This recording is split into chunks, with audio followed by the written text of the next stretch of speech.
సన్నజాజుల చినుకులలో స్నానమాడిన తమకముతో వన్నెదేరిన వయసా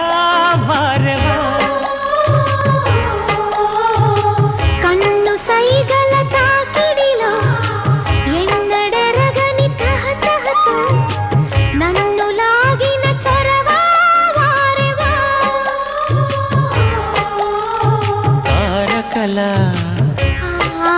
దరి చేరగరా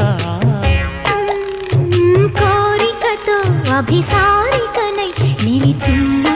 చంద్రమా చూశానే అందమా ఒక్కసారి ఒక్కసారి పక్కకొస్తా పక్కకొచ్చి చిక్కనైన చెక్కిలిస్తా ఒక్కసారి ఒక్కసారి వద్దకొస్తా వద్దకొచ్చి ముద్దులిచ్చి ఉద్ధరిస్తా